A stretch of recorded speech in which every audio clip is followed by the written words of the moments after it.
This is the moment we've all been waiting for the thousands in attendance and the millions watching around the world. Let's get ready to rumble!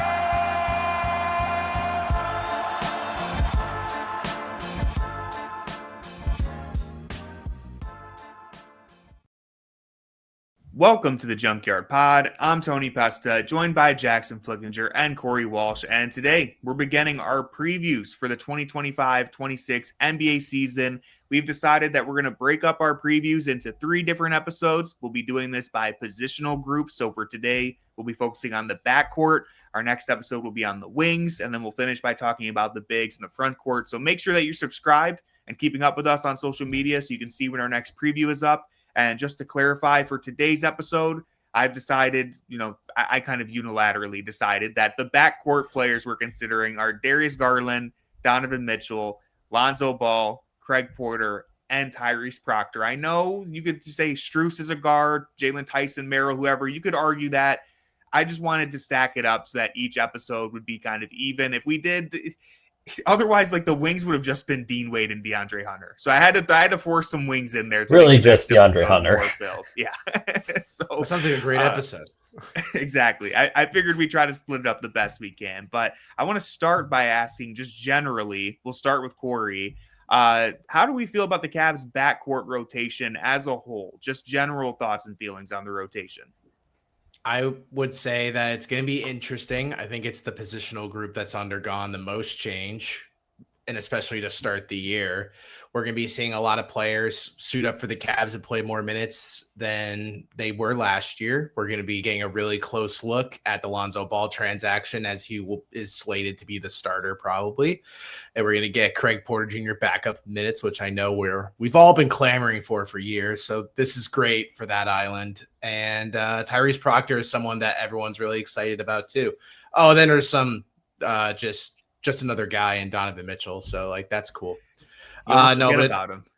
Yeah, all-star, all-NBA caliber player. Yeah, you just kind of forget about it. But also, this is going to be a good group. It'll be interesting. Definitely will provide the most storylines, I think, to start the year for this team.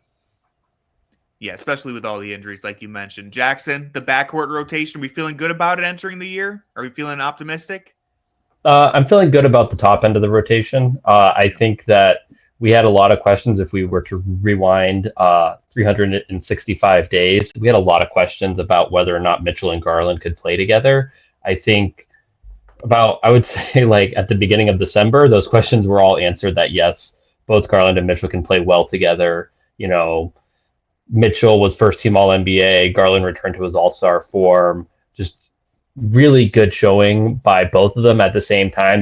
We don't have that narrative of Garland and Mitchell can't have good games. It's together at the same time. And I think that when we talk about the backcourt, it's really easy to get lost in like, well, is Craig Porter Jr. a good enough backup point guard? And will, Tyrese Proctor, will he ever earn minutes? And it's like for the 2025-26 season, it's all about Garland and Mitchell. And if Garland or Mitchell is injured in the playoffs, we know how far the team will go.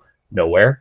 And if they're both healthy in the playoffs, they have a good chance of beating any team, or at least they should, barring the annual playoff collapse.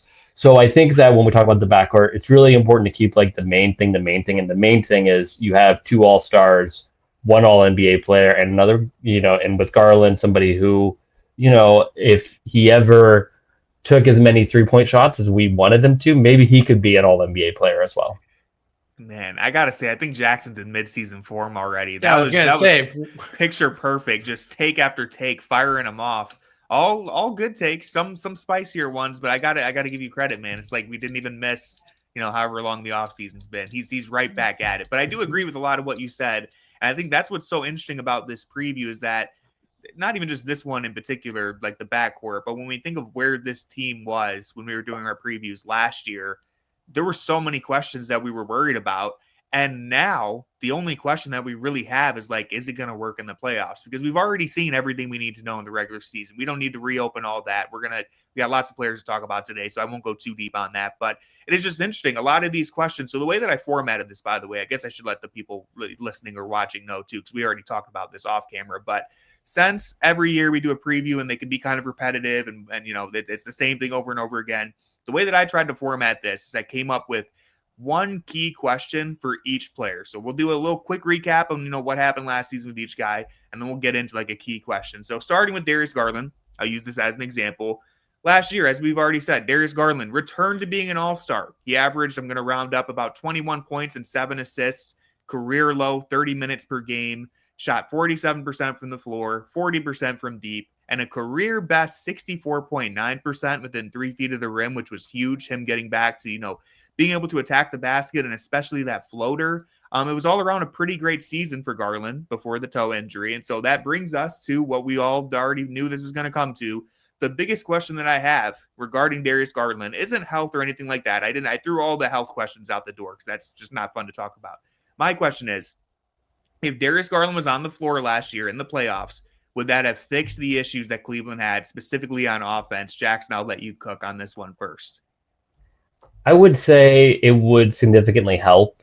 I think that just having another ball handler who, I know Darius Garland was out there for games 3 through 5, but having a fully healthy Darius Garland who could actually do something off the dribble would have really helped. And it also would have allowed Mitchell to not, I don't want to say given to his worst tendencies, because I really do think that the Mitchell hero ball stuff is a little overblown. I know that Corey sometimes thinks otherwise, but I do think that having Garland be fully healthy would have just allowed the offense to flow a lot more, because especially I'm thinking like game 4, where like they were really getting avalanched on. They didn't have, like, they just completely lost their flow within the first 6-7 minutes of that game, and they could never get it back. And that's one of the things that I think Garland does a really good job of, being just kind of like this resetter, this somebody who can just, he's not going to go out there and call his own number, but he's going to run the offense and get a good offensive possession. And they just weren't doing that for stretches in game 4. They weren't doing that for stretches in game 5, particularly in the third quarter and the start of the fourth quarter.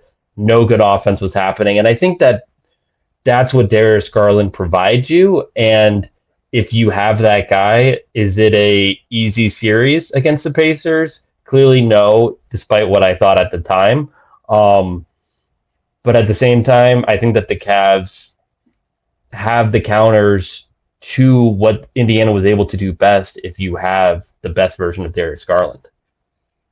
Yeah, you would assume that they would have had a much better chance. But Corey, what are your thoughts on this? We all basically know more or less what we're going to get from Darius Garland in the regular season. But when it comes to being the difference maker that they clearly needed on offense last year against Indiana, whoever it may be this year in the playoffs, do you think Darius Garland makes that much of a difference? Does he elevate their floor or even raise their ceiling in this regard? I think it's not really the most game-breaking analysis here to say that having multiple all-NBA caliber type guards on the floor really helps. I mean, I know Jackson pointed out I am someone to often say it's Mitchell and the Mitchettes, but like Donovan Mitchell also benefits from Darius Garland being on the floor. It's very easy for a Pacers team, which at the time we thought was a very defensively limited group, to kind of hyper focus on Mitchell, especially when you weren't even getting great guard play from Ty Jerome either. So it's not like many on-ball threats are really there for the Cavaliers. So if it's Donovan Mitchell and everyone else, you just got to really try to siphon the offense through Mitchell. It's going to be a lot uglier, especially given how the Cavs played all season. It was a very selfless level of play, and you need multiple capable ball handlers and smart decision makers to make that offense work, which with no Garland, as great as Ty Jerome was in stretches, there was not even like 20% of Garland's ability to move the ball in Ty Jerome. When Ty Jerome was on the floor, he's more of just a hyper volume scorer. But yeah, no, Garland's very crucial to the Cavaliers this year. I kind of also not to touch on the health, but like his ramp up is something I'm also really paying attention to for Garland this year, because like a toe injury is something that, I mean, it's mobility. I'm just expecting that's not going to look as great as I think a lot of Cavs fans kind of expect when he starts the year. I think those types of mobility injuries are something that you kind of get a better idea of how they'll recover like a few months from when they officially come off like the injured list and start playing in some minutes. But we've all touched on it a million times, like the playoffs are what are really important. So if Garland looks like the player that he looked like last year in the postseason, then the Cavs are in a much better spot than they were last year. Yeah, and I think it would be helpful if Garland could get to the playoffs playing good basketball too. It feels like the last 2 years, especially, I don't remember how he was playing before the New York series, but the last 2 years at least felt like he was just in a slump entering the playoffs. And to be fair, like he looked good against Miami in the first 2 games, but Miami was just an absolute disaster. Anybody would have looked good out there, but he good barometer. The toe injury was already a problem by that and it was point, already though. bothering him. Yeah, it was like he looked good. Remember that Knicks game at the end of the regular season? Yeah. I feel like that was the last time we saw a Darius Garland that really looked good. Madison Square Garland was what we saw. Yes, right that there. was it was yeah, great. that was good. He looked really good in that game. So yeah, that's where it's just really disappointing. It's like I don't even think we saw good Garland against Miami. Like we saw Garland who could somewhat function, but not good Garland, unfortunately. Yeah, and building off of what both of you guys said here, as far as like how Garland organizes and orchestrates the offense, like that's really what it is, right? He is their best game manager. He is their floor general. Donovan Mitchell is their best scorer for sure. You might argue Evan Mobley needs to become their best player, but Darius Garland is like their best game manager. And so there's so many things that like this team is like they have to balance and juggle between their core four because they don't have like the LeBron, Jokic, Luka level guy or anything, that like Darius Garland could make a really big difference. And again, we're not like breaking ground here or anything, but like Darius is the best at managing all the things that they have to juggle in terms of the offensive side of the ball. Of course, defensively, I think there are questions that to be asked, like when they get to the highest level, when you get to the conference finals or the NBA finals, and teams are going to pick on Darius Garland specifically. How does he hold up? We'll have to see. But at least offensively, again, Indiana was a lot better than we thought going into that series, so I can't say that like healthy Darius Garland would have guaranteed us a win, but we definitely would have had a better chance. And the last thing that I want to say on Darius, and then we can move on because again, we have a lot of players to get to. One of the biggest revelations from last year is that all of a sudden this guy went from being awful in the clutch to being like their just go-to fourth quarter closer for some reason. Like he absolutely matured in that regard. When the game was on the line, I wanted Darius with the ball more often than not. And I think that's something that one, the big question is like, is that going to happen again, even in the regular season through the playoffs? And two, when you think of like how often the Cavs, we led against Indiana every single time, right? Like basically every single game except game 4 when we just got destroyed. Pretty sure we were leading and we kind of let it go. And I'm not saying that, Darius Garland completely fixes that, but as the guy who they kind of turn to in the fourth quarter every time, could that have been a difference maker? I don't know. Do you guys have any thoughts on that? I think one of the things that's really interesting when you think about Darius Garland, the progression he made from the year before to last year is really that spray out pass to the corners, hitting 3-point shooters. It felt like, I remember I ran the numbers for the Sword article in 2024, kind of looking at the numbers of where Darius was getting his assists at and to, and he wasn't really getting the ball out to those corner 3-point shooters. And I feel like that's one of the things that Kenny Atkinson really did a good job of highlighting in his offense. And that I think that comes a lot to like having better spacing and stuff. But Darius truly was a threat to really like shoot off the dribble, pull up 3, that in between game with the floater, get to the basket, feed the big, spray out to the corner, spray out to the wing shooters. Like he really could do so many different things. And when you look at some of the other guys on this roster, we're talking about Donovan Mitchell, for example. I think Donovan Mitchell has a lot of great skills, but can he do all like 6 of those things the way that Darius Garland could? Can Evan Mobley do that? No. So when you look at why Garland was so successful in those late game situations is you can't blitz the ball handler. You can't, play up really close because he can get by you. Like there's just he presents so many challenges for defenses in those late game situations that I think that's why you saw him really do well there. And that's why I kind of wish that he still upped his usage, upped how many shots he's taking, because there really is another level to Garland's game. I believe that. I just don't know if we're ever going to see that because he's kind of like Dean Wade light. Like you'd like to see Darius call his own number just way more. Like what if Darius Garland had the belief in himself that Ty Jerome does? Like we're talking about, somebody who's averaging I don't know. 26, I don't know if he 27 should points a have that game. much. He That's should. dangerous Nobody levels of should. belief. Although I support it. I do support it. Like what if he was pulling up from, 7 feet behind the 3-point line He hit a on a game winner regular doing basis? that. Like He did. He could do it. He The did, sky's but the that was limit. right. But like he did because there was like 0 seconds left and he was taking the ball full court. So like he only does those things when he has to, as opposed to like, what if he just called his own number and did those things more often? So that's why he was good in those situations, and that's why I think there's still just a little bit more there. Yeah, and I think you could argue that he has to do that this year in the playoffs, right? Like if we get to a situation, which we've seen like 3 years in a row now, where listen, Donovan Mitchell's incredible. He's amazing. I have no doubts that he's going to be great in the playoffs. But there are moments where it's like, Darius, you have to take over right now. And he hasn't really done that yet for various reasons. And like I think you could argue that this is going to be the year where he has to do it. Are there any other takes on Darius before we move on to Donovan here? I will say, going off the improvements of last year, that I do think something that Darius kind of really helped his case for was, I think for a long time, the lazy take amongst many for the Cavs postseason worries is that the small backcourt was going to kind of be an issue. And a lot of that really pointed towards Darius's ability as a defender. And I think we saw him really kind of improve as an isolation defender compared to what he kind of set forth in years past. I'm not saying like, I'm not the person online be like, did you see him stop Jason Tatum in that post up move like 3 times in a row against the Celtics? But it's something where I think you can't really say like that this team is Blazers light anymore with the Damian Lillard and CJ McCollum backcourt pairing that everyone always liked to point out. So it's something I just want to give Darius his flowers to. I think defensively in the postseason, it will be a little more interesting. I think you can't even use this year as a sample size because he was injured and labored for so much of it that opposing offenses were it was like open season on Darius Garland, and there was not much he could really do. And if the Cavs really went out of their way to kind of assist, then the defense just kept falling apart in those types of situations. So I'll be interested to see if postseason Darius Garland defense is as like tolerable, I'll use the word, as I expect it to be. One thing I do, kind of jumping off that point, and this kind of isn't about Darius Garland, because I think Darius did hold up decently well, better than I think most people would think when he would get switched on. But I do think the Cavs defense was far worse when they were allowing those super easy switches.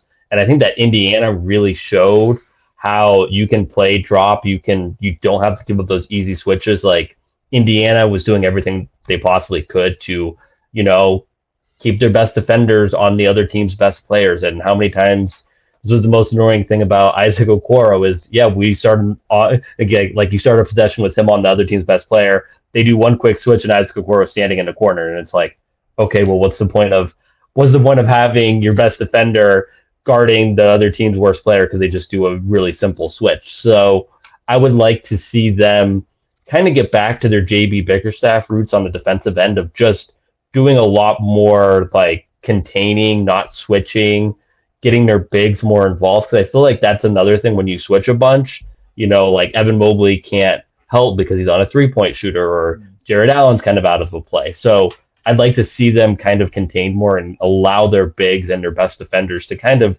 stay on the opposing team's best players, because what's the point of having Lonzo Ball if he's just going to be standing in the corner on defense? Yeah, no, I think those are all great points. It's something we'll certainly talk about when we get to like the front court and the wing section of our previews, and especially later on when we talk about Lonzo. But moving along, I'm going to go ahead and shift over to Donovan Mitchell now. And again, listen, we all more or less we know what to expect from Donovan Mitchell in the regular season next year. I don't have to tell you what his strengths and weaknesses are. We all kind of get it at this point. I'm going to focus on a bigger picture question. And if you look at just like the last few NBA seasons, right?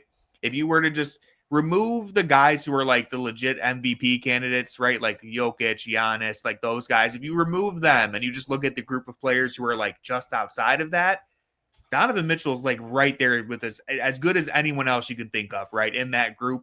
He was first team All NBA last year, All NBA 3 years ago. He would have been All NBA in 2024 if he didn't get hurt and missed like 10, I think he missed 30 games or something like that. He missed too many games. He would have been 3 straight All NBA teams. He's been on multiple number 1 teams. He just helped lead a team to 64 wins.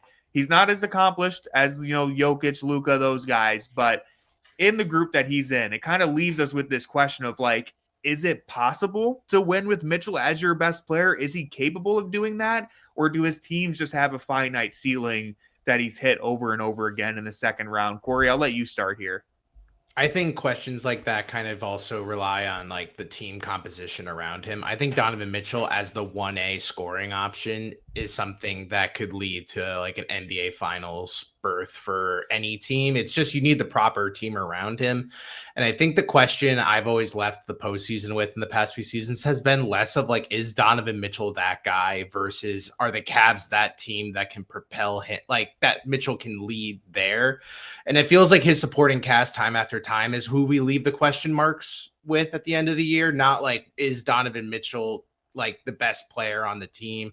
Has he delivered? I know like obviously that New York series a few years ago, everyone was kind of like left up in arms being like, well, is this the guy? But I think the past 2 postseasons, Mitchell has showed up time and time again. It's just his supporting cast has faltered at the worst times.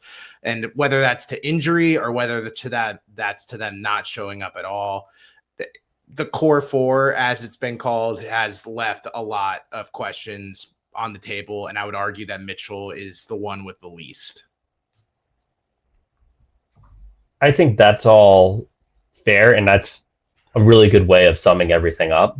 But to just kind of like add on to that a little bit, I think that Mitchell's issues are kind of in like the way he scores. He's a super physical player, and this really comes through. I don't know if it comes through as much on TV, but when you're like at the games, this really comes through. And there's a big contrast between him and like Halliburton, where like Mitchell was getting to the lane at will and was doing a good job of finishing at the lane. I'm thinking of like game 2 in particular, where he was just laying it all on the line. But every time he'd go, he takes a hit, and he's 6'2". Like, he's a big guy, but he's only 6'2". And you can only go into the teeth of the defense so many times, get knocked down, get fouled before that catches up to you. He's not 6'8" LeBron James who could just get hit, shrug his shoulders, and keep going. And I think that that's where you see that like cumulative effect kind of really get to Mitchell. We've seen that, like, just thinking about that Magic series. He carried the Cavs through the Magic series. Game 2 against the Celtics, he stole game 2 in the Garden against the Celtics, just really put the team on his back. But then he was injured in game 3 and then left the series early. Against the Pacers, game 2 laid it all on the line, and then he just wasn't the same after that, had some calf strains, things like that. And I think that's all just a cumulative effect of just his style of play. And you compared that to like Halliburton, who was never getting hurt, never like, okay, he did get hurt, but like, but like it wasn't, it was like a freak injury. Yeah, it wasn't like accumulation of just like wear and tear, where at the end of games, like he hadn't gone to the free throw line 7, 8, 9 times. He hadn't just been knocked down a bunch, and was super fresh in game 2 at the end of game 2, super fresh in game 4, super fresh in game 5. And like, I think that Mitchell had to do all those things to will his team to a point where they should have won game 2. But when you get Mitchell's team to that point, I think that's where the other team has already won, if that makes sense. Like, Mitchell had to be that guy because there was no Darius Garland, there was no Evan Mobley, Ty Jerome was doing nothing. So he had to be that guy. And I think that's the point where if Mitchell has to be that guy he can do that for 1 game, 2 games, 3 games, but if he has to be that guy to get you through an entire series against an evenly matched team, I think that's where there's going to be limitations just because of the style of play that he has to play with. Yeah, I remember when we were doing the live streams, watching those games on Playback, I just kept thinking to myself, I'm like, Can Donovan Mitchell just stop hitting the floor? Can we just somehow, Mm-hmm. some way, can we stop him from hitting the ground?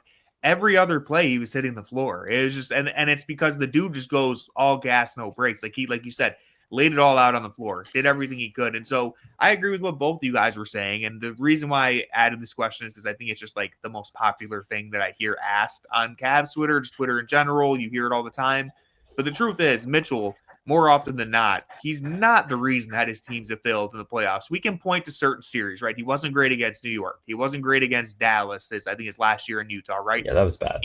You're going to have some bad playoff series as an NBA player, but usually he shows up in the playoffs, right? He has the most 50-point games in the playoffs of any active player right now. I know that's like a random stat, but it's true. He has 3 50-point games. He goes crazy in the playoffs. And I think, as Jackson was saying, it's just kind of the reality for a player like Mitchell, where like he's incredible, he's amazing, but he's not this overbearing, all-encompassing, like athletic talent like LeBron or Jokic, to where they could just single-handedly carry you all the way to the finals. Mitchell can only do so much, right? He can't single-handedly get you to the finish line. And to be fair, no one can win the championship single-handedly, but like someone like LeBron, his ceiling was like, I can get you to the finals, can't really get you any farther on my own. Mitchell, that lone wolf ceiling might be like the second round is what it looks like. And so that's the entire purpose of having this core four with and especially Evan Mobley and Darius Garland, especially, is that they're supposed to help take that load off of Donovan Mitchell. Last year, we didn't get to see it because Garland got hurt and Mobley also missed a game and wasn't like quite 100%. He also maybe wasn't ready for it yet. 2 years ago, neither Garland or Mobley were ready for it. This should be the year where, barring injuries, they should both be ready at this point. We'll be able to see how far a Donovan Mitchell-led team can actually go when it's constructed in a way, and I think Corey said it perfectly too, it's really about the way the team is constructed around him, right? It's not so much a Donovan Mitchell question because we know he's going to show up and have amazing games. Is the team around him going to put him in a position to make it through the entire playoffs? Because we don't want him getting injured, falling on the floor every 2 seconds, but also are they built in a way where they're going to give him that help so he doesn't have to get injured, right? So hopefully that all made sense. It kind of was rambling. I also think that it's a really good point to also say that way that the salary cap is now, it's almost more important to have a Jokic and LeBron level player, because with the limited amount of money you're able to throw around, having all like the most money on your team being invested in a guy like Mitchell, that where you have to have the discussion of, can he be a guy to carry you through multiple rounds of a postseason? Now that's a huge, like, that increases a team ceiling so much more if they have an SGA type or a Giannis type, because there's only so few and you can't just throw endless amounts of money. Like with the Celtics, like they had multiple players that you would argue are in that Mitchell area, where it's like you can't really tell if they're in that elite echelon of players or if they're in the next tier below. And they just were overwhelmingly deep in their starting five and got like an even baseline from everyone else. I think that might be one of the last times until like the whole cap thing kind of sorts itself out that you see something like that. And I think it just makes it so for the road for the Cavaliers is a lot tougher, especially as you kind of like have to do this roster change while also being more constricted. LeBron would have won like 8 titles if he played his whole career with this current CBA. Hey, you might be right on that. It's really an interesting time to be talking about the way teams are built. I'm sure, like, looking back at this era of basketball is going to be really interesting, like 10, 20 years, when hopefully, whenever they get to the next CBA, hopefully they fix all the things that I would say seem like they've gone wrong. But that's besides the point. Let's go ahead and move on to Lonzo Ball here. One of the newest additions to the Cavs, someone new that we get to preview, someone who we haven't talked about really before as far as like getting ready for a new season. Lonzo last season, I'm going to be real with you, the stats aren't going to be very impressive, guys. He averaged about 7 points, 3 rebounds, 3 assists. He played just 35 games for the Bulls last year. He played a total of 35 games for the last 3 years. Shot 34% from 3, 36% from the field. It doesn't, the numbers don't look that encouraging, but there is one big thing that Lonzo can potentially help the Cavs with, and it's the main reason why they wanted him from everywhere that you hear. It's that if he's healthy and available, he should be able to help them tap back into that defensive identity, especially in the playoffs. So my key question for Jackson, Can Lonzo Ball help the Cavs become a defensive-oriented team again? I know he's coming off the bench, but can he help push them back the right direction in terms of defense? It's not going to hurt. I'll say that. I don't think he was very good in Chicago on the defensive end, specifically like thinking back to that little stretch, was that like 4 years ago, where the Bulls were like the number one seed for a stretch with him and Caruso in the backcourt. So yeah, he's a very good defensive player. But I think the most interesting part for Lonzo is, one, his defensive versatility. He's somebody who I think that you can get away with playing with closing with lineups with Lonzo at the 3 and Garland and Mitchell out there. I think that's really interesting. I also, he's somebody who should be able to be on the floor to close games. I know that he doesn't have the shot that that you would like him to have. But he does know enough about offense and is a capable enough ball handler that he shouldn't be like just completely ignored on the offensive end. And that's been the problem with the Cavs. Two other, what I would say, specialty defensive players in Dean Wade and the now departed Isaac Okoro, where it's like, man, Trae Young is killing us in his play-in game. Would love to have somebody who could guard Trae Young on the court, but unfortunately, Isaac Okoro is sitting on the bench because he's the 0 on offense. And so many times where it's like, I'd love if somebody could get a defensive rebound. Dean Wade could definitely do that, but unfortunately he doesn't shoot the ball, and you're playing 5-on-4 on offense, so he can't be out there to close games. And Lonzo should be out there to close games, and I think that's super helpful. I do want to say that I think that the defensive turnaround is, I think the defensive issues are more schematic than they are personnel. So we'll see if Kenny has any answers for that, but adding Lonzo should not hurt. Yeah, then like you mentioned this earlier about not giving up easy switches and stuff like that. Lonzo Ball's a guy who can navigate a screen, right? When he's healthy, he can get over, he can fight through a screen. It's if the scheme is to try and avoid giving up an easy switch, Lonzo Ball's a guy who can fight through it. Because I do want to be fair to Okoro. I think Okoro should be able to fight through a screen too. Just that's never really the way they played with him. But Lonzo should be able to do it. Tony. I think someone has to defend Okoro Island. Just because he's not on this team anymore doesn't mean we can. No, don't talk about my Prince like that. The main point that I wanted to make is that, yeah, Lonzo, he's going to give you that versatile defense where he can defend the point of attack. He's like legit big enough to switch on to wings. He's not super strong necessarily, but he knows how to move, right? Like he's got a great basketball IQ. He's going to be in the right place at the right time. It's going to be a whole lot less gambling in the backcourt defensively, right? Because like Ty Jerome, even Caris LeVert, man, like I love them, and they would play hard on defense. Doesn't sound like it. Gamble. They would gamble a lot. They'd love the guy to death. He sucked defensively though. Well, Caris was good. Caris was a pretty solid defender. Ty Jerome not so much. But like I made this joke before, but like Lonzo Ball does a lot of the Caris LeVert things outside of scoring, but with less. This is the main Caris LeVert thing. With less intrusive thoughts. So like defensively, they're pretty comparable builds. But Lonzo Ball just knows how to stay home and stay in front of his man and not foul 3-point shooters. So the point is, I don't know if this is the comparison you should be making, but that's Lonzo Ball is going to help a lot in terms of he's like a genuinely brilliant basketball player who's not going to be out of position, and he's going to help elevate their defensive floor, especially off the bench. You may be the first person to ever compare the two together. Yeah, I mean, they're both playing a similar role on the same team years apart. Like they're not the same exact role, but they play the same general position, right? Like he's a point guard. Lonzo's a point guard, but like they're both similar heights. They're going to probably play the 2 and the 3 at times. Like it's not a 1-to-1 comparison, but there's clearly a reason to compare. Max Strus was a Cleveland Cavalier small forward. LeBron James was a Cleveland Cavalier small forward. Changed my mind. Completely different. Okay. Let Corey cook because he hasn't gotten a chance to chime in. Well, Jackson's going to be a little pissed because I was about to use Caris LeVert as an example. it only makes sense. But I wasn't going to say the 1-for-1. My point was more going to be, I think at the floor of what Lonzo Ball could be is what Caris LeVert was, because I think Lonzo Ball is a much more capable distributor, and at times Caris LeVert was arguably the Cavs' best distributor off the bench.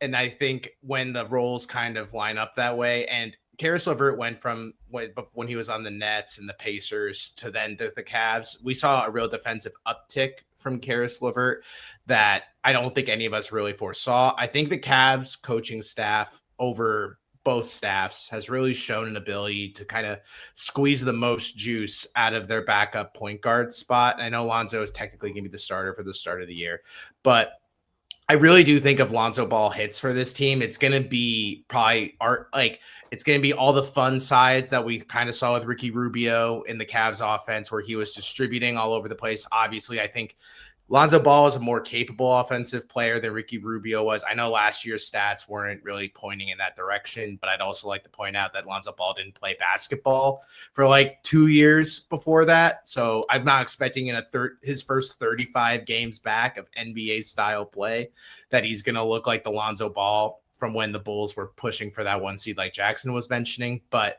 I think defensively, Lonzo will be just as good, if not better, than whatever the Cavs have had at that backup guard spot, especially defensively. He's very versatile. He has a nice length to him. He's athletic.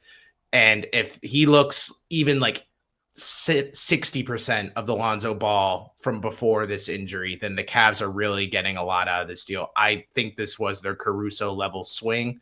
And I think that obviously injury is the most pressing thing with Lonzo, but I think the Cavs coaching staff has just done such a good job of raising the floor on weaker defensive guards to make them admirable, that Lonzo Ball has the skill set and the build combined with a good defensive lineup around him to kind of be a game wrecker for this team. And if we can get anything from him on the offensive end, I'm not saying distributing. I think that'll be fine. But shooting wise, if that can even get back to what we were kind of seeing before, then the Cavs hit a home run in this trade.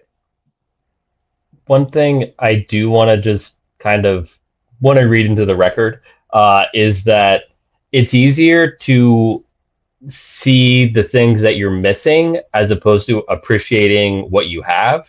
And I think that even like it's easy to point to like, well, with LeVert and with Jerome, you had some defensive lapses, you didn't have a lot of pressure at the point of attack, but what you did really have is somebody who could create for themselves off the bench and really another ball handler who could get their own shot. And that's something that I think this Cavs team has not a lot of guys who can do that. And Lonzo Ball is not a guy who can do that. He's somebody who can create for others, but he's not a self-creator. And I do think that that's going to be something that we're going to be talking about at the trade deadline. Like, man, the Cavs could use another scorer, another guy who can get their own shot off the bench. So do just want to pump the brakes a little bit with all the, I don't disagree with anything that anybody's saying, but just like, I think that could be an issue down the road. Yeah, and both of what you guys are saying here, touching on both of those things, that is my biggest concern. I've said this, like Lonzo swap for Okoro, sign me up. As much as I was an Okoro fan, like I think it makes the most sense. The fact that Lonzo is kind of also replacing Ty Jerome concerns me a lot in terms of I think the Cavs bench might struggle a lot when it comes down to creating shots, especially at the start of the year with Darius Garland and Max Strus out. Full strength, it should be good enough there, but I think it's going to be something to keep an eye on. I do want to push back on one. I agree with everything Corey said, but there's one thing that I'm going to push back on. Ricky Rubio was a bucket in Cleveland. I know he wasn't known for his offense everywhere else, but he did turn into a bucket when he was in Cleveland. The heat check moments, I don't know if Lonzo will ever give us those moments, but I do get what you're saying because he should be a better defensive player. We know that he can distribute the ball. And one bonus question here that I wanted to add in because Jeremy Dalton on YouTube left this comment. By the way, guys, feel free to leave a comment, leave questions or takes. I want to do a better job of incorporating some of these questions into the episodes because we appreciate you guys leaving your comments. So Jeremy asked, because we've already mentioned this a few times, do we expect Lonzo Ball to be like just the starting point guard next to Mitchell or come off the bench and play the second unit backup point guard? Or do we think they're going to experiment with him more at the 3 even next to Garland and Mitchell? Or is he going to play the 2? Like, where do we expect him to play most of his minutes here? Terry Pluto had an article recently about how he's heard that the plan is to start Mitchell at point guard and Merrill at the 2. And I think that's probably, I think they're going to try to just keep Ball in the bench role as much as they possibly can. Sense. So that's what I think, and that allows I'll be interested to see how they close games. Mm. Like if they can find interesting ways to use them in the closing lineup, like can you have them out there with Strus and Ball, Garland, and Mitchell? Like, can you do that? I think depending on the matchup, maybe you can, just because Ball just does so many different things. Yeah, and like I'd assume that Lonzo Ball's probably done playing back-to-backs for the foreseeable future, so having him come off the bench would make sense there. And I do think, like regardless of how they start the games, I think where you're going to see them experiment is either in the closing lineup or especially like those, second quarter, third quarter stints. I would hope that we get to see Lonzo Ball at the 3 every once in a while. Let's see how it works. You got to experiment with everything. And I think Kenny will try that, but we'll have to wait and see. Like the last thing I'll say, because kind of glossed over this, but probably the best rebounder they've had on the bench in like, I don't even know how long. Dean Wade, I guess you could give the credit to, but like I'm talking legit Dylan should be in the Windler. rotation when he's healthy. Dylan Windler. Craig Porter would like a minute, record holder. right? He did have Dylan Windler. He had his minute in 2023. Dylan Windler, phenomenal rebounder. But yes, your point. The G We get League your point. We're record for joking. most rebounds in a game. But G yes, League legend. Lonzo Ball, despite the fact that again he's not like this big bulky dude, like if you just looked at Lonzo Ball and DeAndre Hunter, you'd assume DeAndre Hunter's the better rebounder. It's not true. Lonzo Ball is a significantly better rebounder, so you could play him at the 3 because the things that you would assume that he'd be lacking at the 3, he actually isn't lacking. He's very good at those categories. So you mean he likes to go for rebounds, unlike he likes DeAndre Hunter? He has a nose for the ball. He attacks the ball, and we'll see. Like I'm assuming DeAndre Hunter is going to start at small forward. It sounds like that's what's going to happen. We'll talk about that in the next episode. But any last thoughts on Lonzo Ball?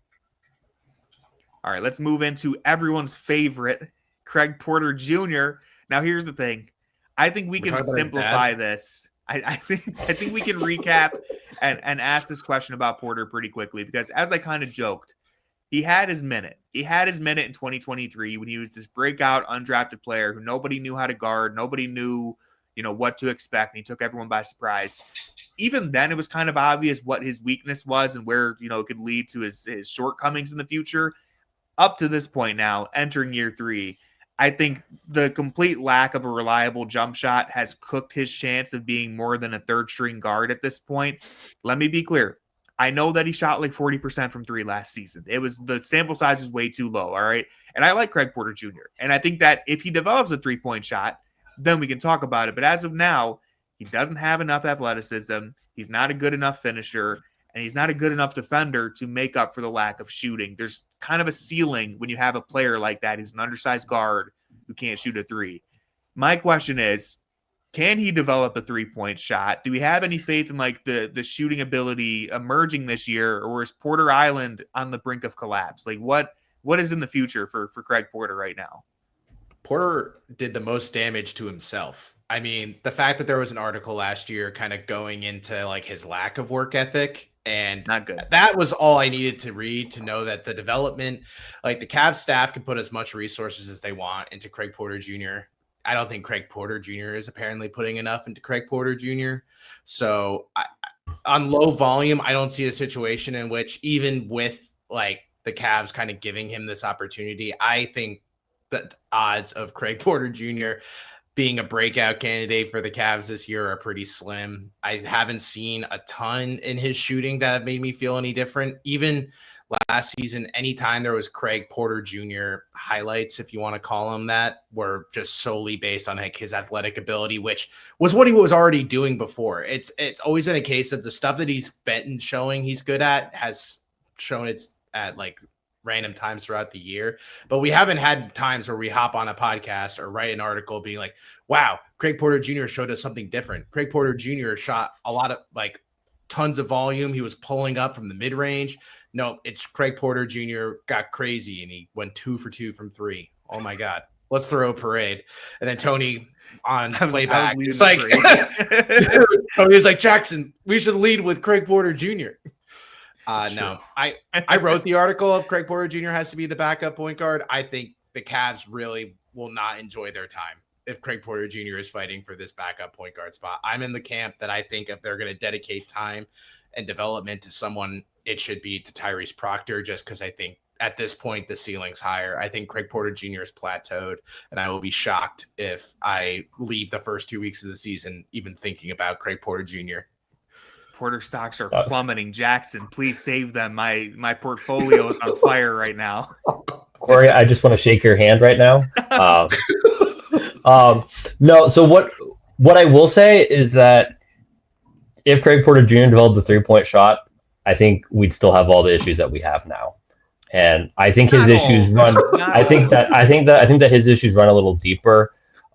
With his like assassinating his character right now. This is with personal. his size. He assassinated his own character. Hey, man, I need sourcing on last in, first I've out. seen that already, but yeah, I need a source from the source. But so like his path to being a like top 8 guy in the rotation type player is he just has a really high motor. I think that's a bigger thing because he doesn't have the lateral quickness to be a good defender. He has good ball skills. He has a good nose for the ball, like with his blocking. If you put the ball in front of him, Craig's gonna either steal it or block it. Yeah. Like he's very good at that. But he doesn't have the lateral quickness to be like a good on-ball defender. So I think you could make up for that if he had like a super high motor. If he was like a TJ McConnell, I'll pick you up 94 feet. I'm really gonna like harass you on ball, harass you off ball. Like he was one of those guys. And then, first to the floor, like if he was that type of player, I think he has the skill set to do that very well. And, if he didn't develop a 3-point shot, it'd be fine. If he did, it'd be fine.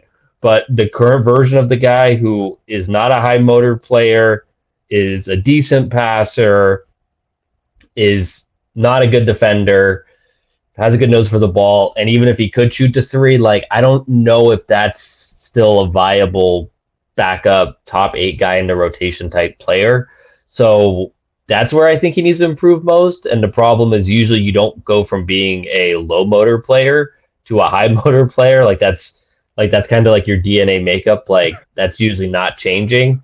So what do you mean? I'm Ben Simmons cares about basketball again. That's what right. I heard. So, yeah, exactly. He's not retiring. Deadline. I heard that all February, and now the man is going to retire from basketball altogether. What happened in 6 months? They didn't give him the aspiration deal to keep him around. Is he trying to play his cards under the table? I don't know what's going on here. I'm just kidding, but I mean, I'm not kidding. So, the man never cared about basketball. It's a good point that you brought up. I don't know. So it's like Porter's not that level, right? We don't want to. He's not Ben Simmons because he does not have Ben Simmons's athleticism and skill. Yeah. Like that's a whole separate thing. It took some work to get here as an undrafted player. I do want to give him some credit, right? We're being for very sure, absolutely. Yeah, like I feel like I would kind of push back on that though, because I feel like if you tell me how Craig Porter improved between when he popped in summer league to now, tell me one skill set that you're like, wow, he really improved upon X. It's still athleticism, and the dude can grab a rebound. Like those are the two things that Craig Porter Jr. was put on the map for.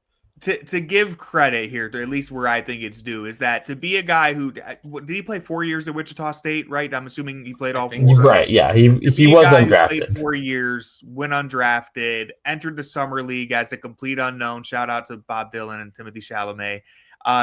No one. Many people make this comparison. A complete unknown reference, right? It's the name of the movie. Come on, guys. Anyways. I'm aware. I just didn't like the came out of nowhere. Who knew that comparing Lonzo Ball to Karis LeVert was not going to be the most egregious comparison? It could have been a 2-second reference, but now we have halted all momentum. Well, because you stopped and then you said, I'm referring to Bob Dylan and Timothy Chalamet. The YouTube commenters, they'll understand. All right, so I said shout out Bob Dylan and Timothy Chalamet. The stock for him was so low that you decided to compare him to a movie that didn't even win an award. You got to didn't even win an award. Stocks back up. All right, here's the thing. Right. All right, let me bring this back. Okay, well, sorry. Undrafted player, stays committed, proves himself in summer league, ends up getting a chance his rookie year, actually balls out for a while. Sure, the man may have hit his ceiling a little earlier. He may have plateaued in his development, but I do still think so. Like Jackson mentioned something that I think it rung a bell, or you guys got me all mixed up here. It made me realize something, right? Because you said the path to Craig Porter being top 8 in the Craig Dillon. rotation. And I was thinking about that. The rotation already has 3 guys who play. I mean, like a theoretical rotation. Well, yeah, but I'm just saying, like, it's already Donovan Mitchell, Darius Garland, and Lonzo Ball. That's 3 out of the 8 already playing essentially the same, more or less, position as Craig Porter, not to mention Strus and Merrill. I don't think there is a path forward to him being in the top 8 rotation. I think that's kind of what I'm getting at, is like, this is an undrafted guy who's on a team that's loaded in the area, in the position that he plays.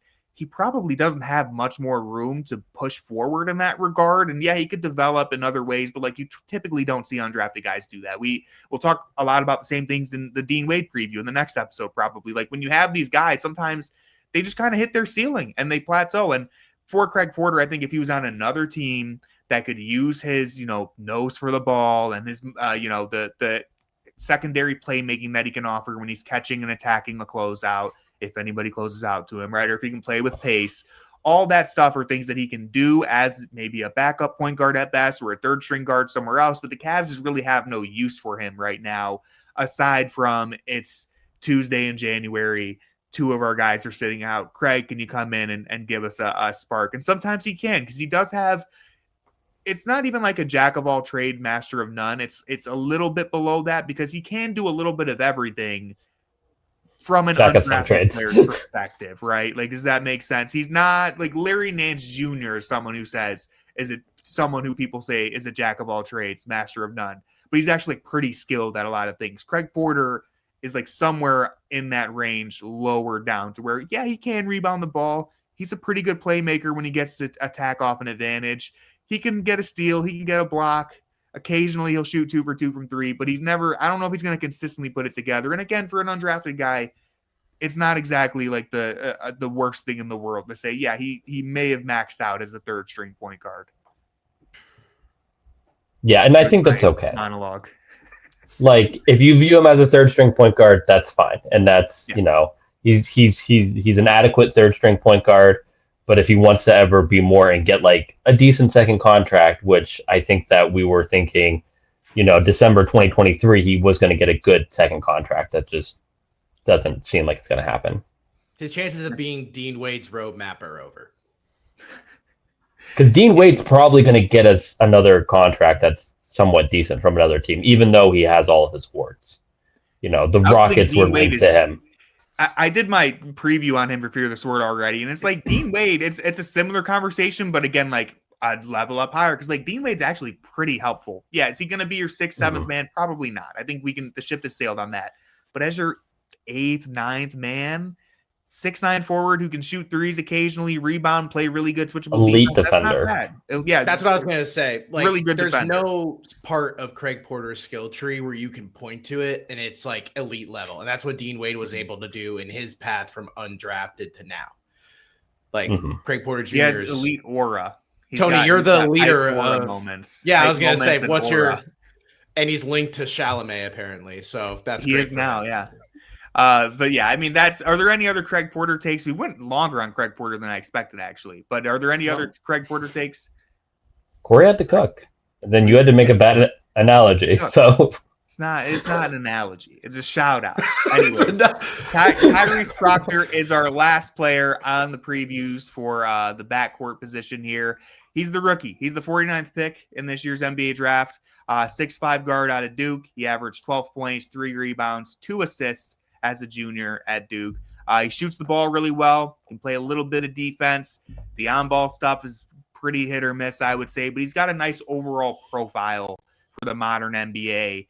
Jackson, my question is, what skills do you want to see Tyrese Proctor flash as a rookie? What do you want to see him do on occasion? Because I doubt he'll put the full thing together as a rookie. I kind of just want to, it's less like one skill. It's more so I want to see that he belongs on an NBA court and with an NBA contract, because the Cavs did show a lot of faith in him by giving him a deal just right out of the gates. They believe in him, and we saw a little bit of why they believe in him in summer league, but I wouldn't say that he, really, like, he did have that one really good game where he scored about, I think, 39 points. But was that enough to say, hey, this is a bona fide NBA player? I want to just kind of see some flashes where if he gets a chance, he doesn't look overwhelmed or like, we had some Luke Travers minutes last year. I think there was like one game where we had Luke Travers minutes and it was like, all right, maybe we don't need Luke Travers NBA minutes yet. I'd like to see some Tyrese Proctor where it's like, maybe we don't want to see this full time, but let's, maybe there's something there. So that's what I want to, when he's on the court, that's what I want to see. Yeah, I'm expecting something around the lines of like Tyson, what we saw from him last year, where it's like we see a lot in the closing 5 minutes of a game if the Cavs are up. It's like, all right, let's see what Proctor is going to do here with maybe some sprinkles as the injuries kind of mount up for the Cavs, that Proctor will get a little more time in meaningful minutes. But I assume it's just going to be a lot of G League analysis from Proctor, seeing if the shot stays consistent and if he is like athletic enough to kind of keep up with NBA level play. I think that's something that I would keep an eye out for. I think even in G League, it looked like he'd be a player that would kind of flash more from being like technically sound and have good shooting volume than someone that's going to jump off the page here with his athleticism. It's going to be an uphill battle from him in that front. Yeah, as I already mentioned, when we're looking at the backcourt rotation, we're looking at just loaded in terms of like the high-end talent on this roster. A guy like Tyrese Proctor joining a team that just won 64 games, he's probably not going to be in the rotation. All right, I know people got excited. I think he's, like I said at the start here, he's got a really good profile for a modern NBA player. He could help this team in the future, especially, under the CBA. It's really important that this pick hits at some point. But as far as his rookie year, I don't really expect him to be in the rotation. I don't expect him to show anything consistently. But as far as what I want to see him flash, I think you guys already said it perfectly. The one thing that I'll add is because, like Jackson mentioned Luke Travers, Corey mentioned Jalen Tyson. The thing with those two players is that neither one's really known for their scoring. Proctor, I want to see him shoot the ball. I want to see, can Proctor give us like a random game where he hits 4 or 5 threes? That would be sick. There's obviously more important things there. You want to see him hold up against NBA level talent in general. You want to see, I don't think he's a great athlete, so I want to see, is he able to look like he belongs out there? Can he dribble the ball, bring it up the floor? Is he going to be picking up his dribble or getting his, his pocket picked, all that? Those are little things that I'm going to watch for. I'm going to watch and see if this defense looks like it could be something to keep an eye on, but I'm also wondering, is that 3-point shot going to translate to where he can be like, have a few games throughout the season where you're just like, wow, yeah, 15 points off the bench. That was pretty cool. Even if like it was garbage time or something, right? That's what I'm going to be looking for. And overall, look, I think the long-term picture here for Tyrese Proctor is going to be kind of being like a 3-and-D guard almost. I think that's the projection that I've seen that I agree with the most. He's got the 3-point shooting. Don't know if he has the playmaking ability. Don't know if he'll ever be able to get to the rim and be like a 3-level scorer, but he can certainly shoot the ball from what we've seen so far. He's got the physical profile to be a good defender. So that's the long-term vision, is that 3-and-D guard. All right. I agree. Final takes on Tyrese Proctor? No, I just like that your two biggest points included. That would be cool, and that would be sick. That's pretty much all you're looking for from the 49th pick. We all have verbal ticks here. Come on. Show me some cool, sick things from your rookie season. Show me, can you reach the bar of Craig Porter Jr., rookie Craig? If you do that, that's honestly a pretty big success. Like I said, the hype moments were real in 2023. Can Tyrese Proctor be legitness? Find out. Can Tyrese Proctor dominate the play-in tournament? I'm talking that a Sixers and Nuggets game, finish over Embiid in the clutch. That was crazy. Embiid will be on the floor. Wow. Yeah. You never know. But all right, I think that's it, right? No more takes, no more players to preview. That's going to do it for this episode of the Junkyard Pod. If you're as excited for the Cavs season as we are, then please hit the subscribe button, drop a like. Leave us a comment with any questions or takes that you have on the players that we talked about or any of the wings that we're going to talk about next episode. We really appreciate everyone for watching or listening. We're ready to get this going again for the new season. And with all that being said, go Cavs. I agree. Go Cavs.